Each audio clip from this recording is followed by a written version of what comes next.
Hello you guys, welcome back to my channel. We are doing part 2 of the Teaching English in Spain series.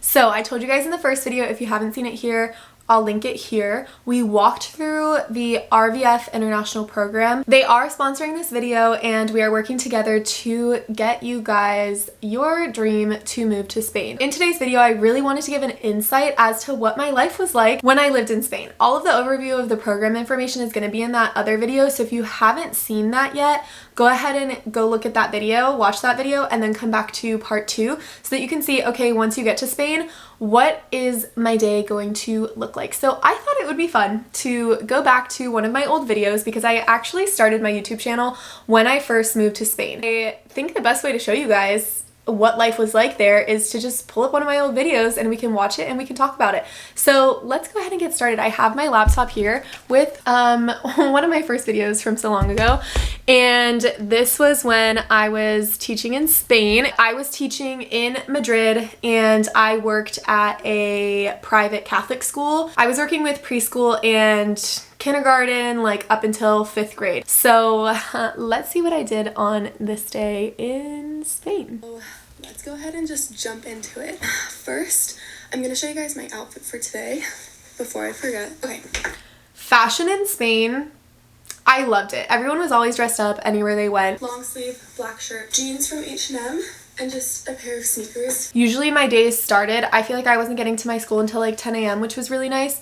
Some days I had to get there at like 8 or 9, but it was definitely a later wake up time than it is here, where I'm waking up at like 6 a.m. to go to school. During the day, so I'm gonna kind of show you guys what I decide to do and like me coming back into the center and all of that. So this morning I have a 3rd grade class and a 2nd grade class, which I don't really know what we're doing in. Depending on the teacher that you're working with, they'll either like give you the plans beforehand, or you'll kind of just show up and help them out, or they'll ask you to make your own lesson plan and share it with them and work with a small group of students. At least that was my experience. It's nothing crazy with lesson planning. If you've never taught before, you will be fine. That I have a class with the little 4-year-olds, and after the 4-year-olds, I have my 3-hour break. Then I come back. The 3-hour break. I forgot about this. So as a language assistant, the school that I worked at, they had a 2-hour break in the middle of the day where the kids would go home. A lot of them would go home to eat lunch and relax, and then they'd come back for like 2 more hours of the school day. Some students did stay at school, and I would sometimes go back into the city. Sometimes I would stay at the school like editing videos, whatever I wanted to do. I made some really good friends when I was there, and so we would like go do fun things with your language assistants. Like the day was set up, it was a little bit longer of a day, like maybe you'd be done at 5 instead of being done at 3, but having that break in the middle was always so nice. And teach 2 more classes, which I also think are with 3rd grade and 2nd grade, maybe a 4th grade class. But yeah, as I said, I'm running late, so we need to get going.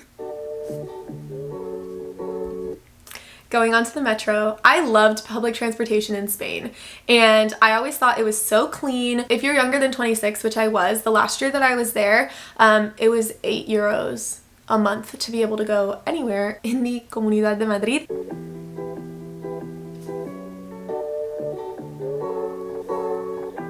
Second graders, I guess, this day, they were taking a pre-assessment, and I was showing you guys the pre-assessment. I did a little bit of lesson planning during that time, and the teacher was, you know, taking care of the class. I was sitting there doing my lesson planning.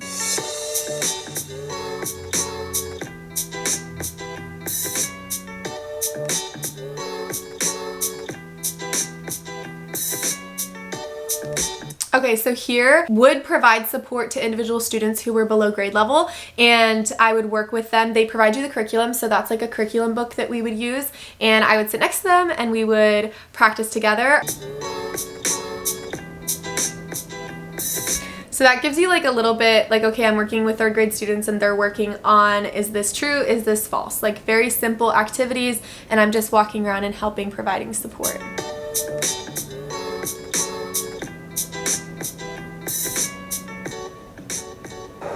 Okay, hello everyone.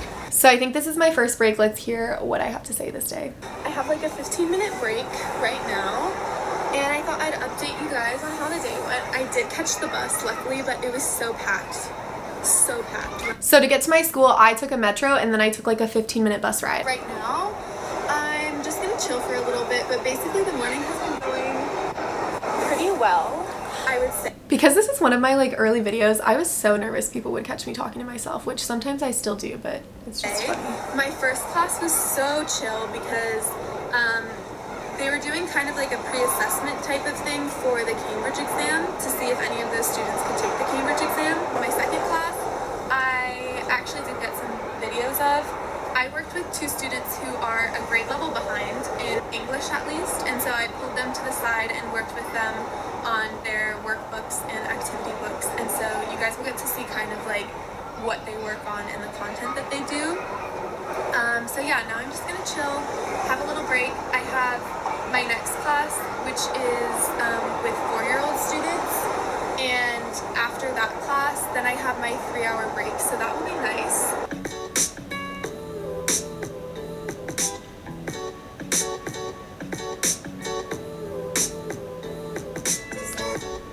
Okay, so I'm so glad I have a clip in here of like what the classrooms look like, but they have chalkboards in this classroom still, and then we were working on prepositions in on under. We had like a little song that I showed them, and now like you see me here standing in front of the class, and this was like had to be towards like the end of the semester, and since I studied elementary education, like sometimes the teachers would let me, like if I wanted to, teach a whole group lesson, but as I said, you're usually just going to be there for support. It was just something extra that I wanted to do because I was preparing to have my own classroom, and I developed really good relationships with the teachers. It was so great because I could practice my Spanish with them, they could practice their English with me, and it was just so cool to see other teachers in different countries and like the similarities and the differences, and so here I'm teaching, I'm doing the thing with the 4-year-old kids.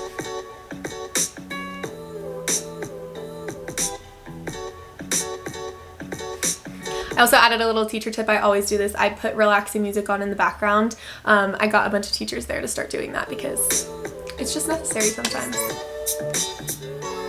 Okay, then now I'm on the bus back into the center, into the city, and I mean, it's just such a gorgeous day. This is making me miss Spain so much. So I just got off the bus. I'm on my way to a coffee shop that I always go to. It's called Banaria, so I'm gonna go there and chill for like a couple of hours. Okay, so yeah, I mean, this is just like a street in Madrid being gorgeous. It's just so pretty. So I went to a coffee shop, I went to do some work.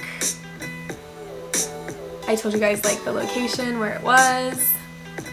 Okay, so I just ate lunch. I'm preparing some things for classes. Like I told you guys, I was preparing for the gallery walk that we're gonna do tomorrow in my class. So I need to find pictures for that. I just realized this is my break. That just clicked in my mind. I was like, am I done with the day? Like, why am I still working? So this is my break that I decided to come back into the city because I had a pretty long break. So I was like, okay, well, I'm just gonna like prepare some stuff and have my little lunch and have so much time to have lunch with. If you're a teacher in the US, you know we have like 15 minutes to eat our lunch and we're rushing and nothing is calm. In this video, I think I've said chill like 15 times, and I am envying this girl that was living in Spain. That, and then I should be done with that one, but I also am preparing for my private lesson tonight, and so I wanted to kind of show you guys what I'm going to do and like what resources.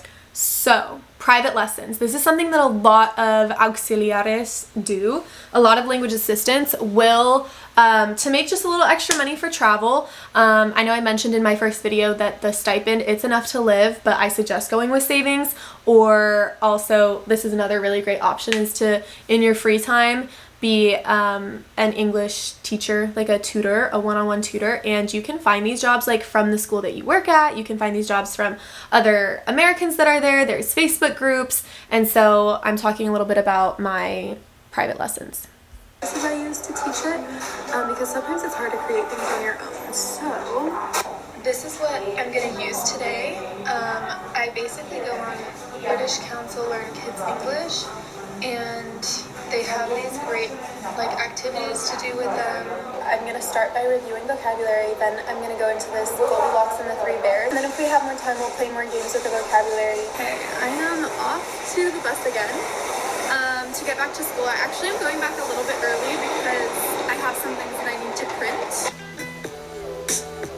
Okay, so now I got back to work. I'm in the teacher's staff room. I'm just sitting planning. That's like my own computer that I had, but we were allowed to like print anything that we needed. This is that gallery walk activity that I talked about that I wanted to do with my second grade class.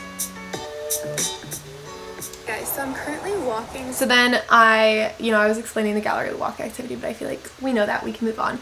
And now I used to work for a family who went to the school that I was teaching at, and so I just had to like catch a bus, and like 5 minutes I was in their neighborhood, and so I'm just off the bus like walking to my private lesson that I teach. I actually just got off the bus. Also, let's like take a moment for how pretty it is. The just weather, this little park area. The weather is just gorgeous. The weather is so nice, and it does get cold in Madrid at least. The weather is just, the sun is out.